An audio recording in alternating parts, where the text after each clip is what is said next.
चलिए आज बात करेंगे सीटेट से संबंधित। और सीटेट में ये पार्ट जो है हिंदी से संबंधित है और इसमें प्रीवियस क्वेश्चन से जुड़े हुए हैं जो कि नेक्स्ट आने वाले जो कुछ ही दिनों में सीटेट एग्जाम होने वाला है उनसे जुड़े हुए महत्वपूर्ण क्वेश्चन हैं। तो चलिए बात करते हैं इससे संबंधित जो भी क्वेश्चन है। तो पहला क्वेश्चन है, पहला, संरचना के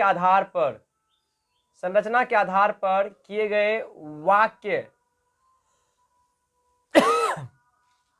के वर्गीकरण में निम्न में से कौन सा प्रकार नहीं है। मतलब संरचना के आधार पर जो किए गए वाक्य का वर्गीकरण होता है उनमें कौन सा प्रकार है जो कि नहीं होता है। तो इनमें पहला ऑप्शन नंबर है सरल वाक्य, दूसरा है मिश्र वाक्य, तीसरा है अज्ञार्थक वाक्य, चौथा है संयुक्त वाक्य। तो चलिए संरचना के आधार पर जो है इन संरचना के आधार पर जो है वाक्य के 3 प्रकार है। कौन कौन सा वाक्य का प्रकार है? तो पहला एक है सरल वाक्य, एक सरल वाक्य है, दूसरा मिश्र वाक्य है और तीसरा जो है संयुक्त वाक्य है। बल्कि इसमें ये जो होता है अज्ञार्थक प्रकार ये नहीं होता है, इसलिए ऑप्शन इसमें कहता नहीं है। तो नहीं है तो इसमें अज्ञार्थक वाक्य जो है नहीं है। इन चीज को ध्यान रखिएगा। वाक्य 3 प्रकार होता है, सरल, संयुक्त और मिश्र। तो ये 3 नहीं होता है, ये 3 इसमें ये वाक्य का प्रकार है, बल्कि ये नहीं है। चलिए हम नेक्स्ट क्वेश्चन में बात करें तो कहते हैं सुदामा के तंदुल का अर्थ है। मतलब सुदामा के तंदुल का क्या अर्थ है? एक में है गरीबी में जाना, दूसरा में है गरीबों में भी तंदुल का शौक रखना, तीसरा है सामान्य किंतु प्रेम पूर्वक भेंट, और चौथा है बढ़ चढ़कर बातें करना। तो इसमें सुदामा के तंदुल का जो अर्थ होता है सामान्य रूप से वह होता है सामान्य किंतु प्रेम पूर्वक भेंट। मतलब सामान्य रहने पर भी एक आदर पूर्वक जो है भेंट, अर्थात प्रेम पूर्वक भेंट। चलिए आगे बात करें नेक्स्ट क्वेश्चन पर। तो कहते हैं हिंदी भाषा शिक्षण की विधि है। मतलब हिंदी भाषा शिक्षण की कौन सी विधि है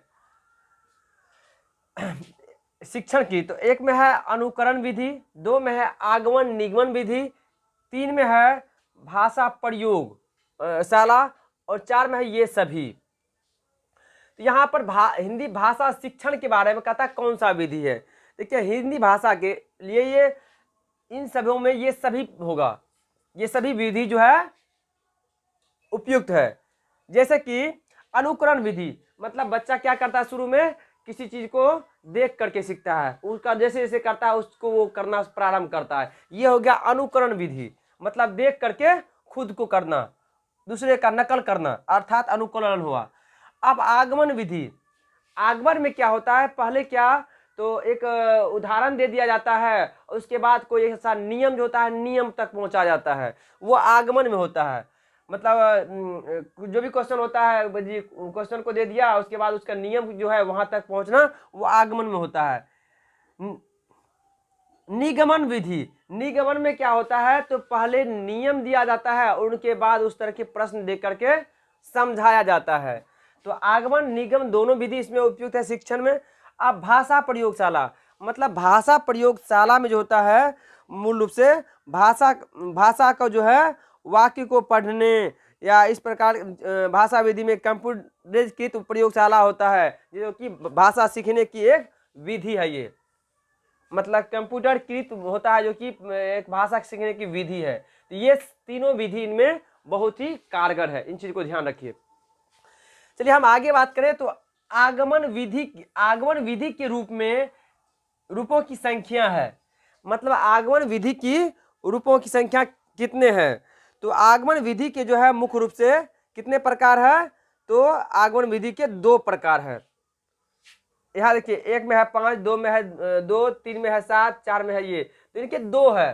तो ये दो कौन कौन सब है? तो 2 जो है इस प्रकार से, पहला जो होता है आगमन विधि के रूप की संख्या वह होता है प्रयोग विधि, दूसरा होता है यहाँ लिख सकते हैं प्रयोग, मतलब प्रयोग करके, और दूसरा होता है सहसंबंध। क्या है? दूसरा होता है सहसंबंध विधि। सहसंबंध विधि, ये 2 विधि होता है आगमन विधि के। अब यह कैसे, तो आपको ऐसा दे दिए मतलब उदाहरण, और उसका जो है प्रयोग करते हुए उनके बीच के संबंध, साथ ही साथ नियम तक पहुंचने के बीच होता है, ये दोनों का प्रयोग होता है। मतलब प्रयोग और उसके बीच की संबंधता को व्यक्त करता है। इस प्रकार से आगमन विधि की रूपों की संख्या जो है दो है, ये ध्यान रखिएगा। चलिए हम नेक्स्ट क्वेश्चन पर बात करें तो कहते हैं शिक्षण कौशल का उपयोग किया जाता है। मतलब शिक्षण कौशल का जो उपयोग कहाँ किया जाता है? एक में है कक्षा के अंदर, दो में है कक्षा के बाहर, तीन में है एक और दो दोनों, मतलब ये और ये दोनों, और तीन में है इनमें से कोई नहीं। मतलब ये चार ऑप्शन जो है इनमें से कोई नहीं। तो यहाँ पर क्या होगा, ये दोनों होगा। मतलब कक्षा एक के अंदर भी शिक्षण कौशल होता है, मतलब शिक्षण के बारे में बताया जाता है, उसको सिखाया जाता है, अपने आप को कौशल डेवलप करवाया जाता है और बच्चे खुद भी करते हैं। और कक्षा के बाहर भी होता है, मतलब कक्षा के बाहर ऐसे होता है जब वह मतलब सामाजिक परिवेश में होता है, अर्थात इस तरह का जो विधि करें तो यह अनौपचारिक होता है। मतलब शिक्षा के कक्षा के अंदर भी होता है, कक्षा के बाहर भी होता है, जिसको सामाजिक परिवेश कहते हैं। सामाजिक परिवेश में भी जो शिक्षण का जो कौशल है, सीखने का जो अपने आप में कुछ भी तरीका हो या कोई अपने आप को सीख पा रहे हैं, वह समाज और विद्यालय दोनों के माध्यम से सीखा जाता है। इस कारण से विद्यालय के अंदर और बाहर दोनों का तरह कहा जा सकता है। और इसका ऑप्शन नंबर 3 होगा, एक और दो दोनों, मतलब ये और ये दोनों होगा। चलिए हम अगले क्वेश्चन में बात करें तो कहते हैं निम्नलिखित अभिव्यक्ति का साधन नहीं है। मतलब अपने आप को अभिव्यक्त करने का कौन सा ऐसा है जो कि साधन नहीं है, कहने का ये तक है। तो एक में है पत्र लेखन, दो में है निबंध लेखन, तीन में है वाद विवाद, चार में है नाटक के लेखन। तो इनमें देखिए अभिव्यक्ति जो अपना आप को मालूम है उस चीज को व्यक्त करना, तो व्यक्त किस में करते हैं, किसी भी चीज को लिख कर ही करते हैं। तो यहाँ पर पत्र लेखन, पत्र को लिख कर रहे हैं, ये भी व्यक्त हो रहा है। निबंध लेखन, निबंध को लिख कर रहे हैं। वाद विवाद मतलब वो तो एक तरह से मौखिक विषय हुआ, बोल करके, ये बिल्कुल नहीं होगा। नाटक के लेखन मतलब नाटक को लिख कर, ये 1 2 4 ये सभी लिख करके है, अर्थात प्रस्तुत करना, अपने अभिव्यक्ति को दिखाना, ये है मौखिक रूप से। तो ये जो है वाद विवाद अभिव्यक्ति के साधन नहीं है, बल्कि ये तीनों एक साधन के रूप में है।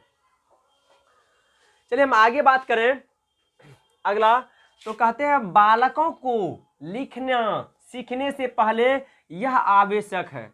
मतलब जो बच्चों जो होता है उनको क्या करना है, जब उन्हें कोई चीज़ लिखने के लिए सिखाना है तो उससे पहले क्या करने की जरूरत होता है। इनके लिए ऑप्शन इस प्रकार से 4 है। एक है अक्षर सिखाना, दूसरा है बारह खड़ी सिखाना, तीसरा है लेखन संबंधी जिज्ञासा उत्पन्न करना, चौथा है इनमें क्रियाशील बनाना। मतलब क्या करनी चाहिए बच्चों को, सबसे पहले लेखन संबंधी जो है जिज्ञासा उत्पन्न करना, मतलब लिखने की अपने आप को जिज्ञासा को उत्पन्न करना। इसका ऑप्शन नंबर बिल्कुल 3 सही होगा, जो कि बच्चों को लेखन संबंधी जिज्ञासा को उत्पन्न करना ही है। ये उनको लिखने से पहले अपने आप को सिखाना बहुत ही आवश्यक होता है। अब चलिए नेक्स्ट क्वेश्चन की बात करें तो कहते हैं SITE क्या है। एक में टीवी, मतलब एक टीवी चैनल है। कहता उपग्रह अनुदेशात्मक दूरदर्शन प्रयोग है। 3 में है एक और दो दोनों है, मतलब ये और ये दोनों है। और 4 में है उपरोक्त में से कोई नहीं है, मतलब ये 4 ऑप्शन में कौन सा नहीं है। तो यहाँ जो है ये SITE जो है कहते हैं यह एक उपग्रह है, अनुदेशात्मक दूरदर्शन का प्रयोग होता है, जिनकी स्थापना जो है 1975 ईस्वी में किया गया था, जिनका फुल फॉर्म के माध्यम से ही पता चलता है। ये सैटेलाइट इम्यूनिशनल टेलीविजन एक्सपेरिमेंट होता है, अर्थात उपग्रह के संदर्भ में उसके संदर्भ में एक्सपेरिमेंट करना ये होता है।